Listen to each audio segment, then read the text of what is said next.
સુરતના પાંડેસરા સાલાસર ડાઇંગની બેદરકારી આવી સામે. મિલમાં શ્રમિક પર ગરમ પાણી પડતા મોત નીપજ્યું. પાંડેસરા જેઆઈડીસીમાં આવેલી મિલમાં જેટ મશીનમાં ઉકળતું પાણી શ્રમિક યુવક પર પડતા ગંભીર રીતે દાઝ્યો હતો, જેને સારવાર માટે ખાનગી હોસ્પિટલ લઈ ગયા હતા, જ્યાં તેનું મોત થયું હતું.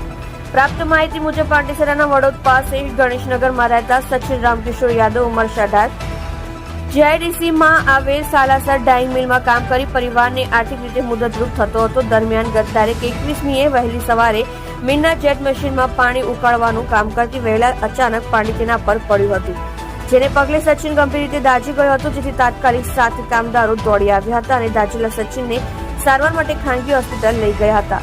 સચિનનું સારવાર દરમિયાન બુધવારે સાંજે મોત નીપજ્યું હતું. પાંડેસરા પોલીસે આ મામલે તપાસ હાથ ધરી છે. આપ જોઈ રહ્યા છો સોમવાર time news channel bureau report Surat.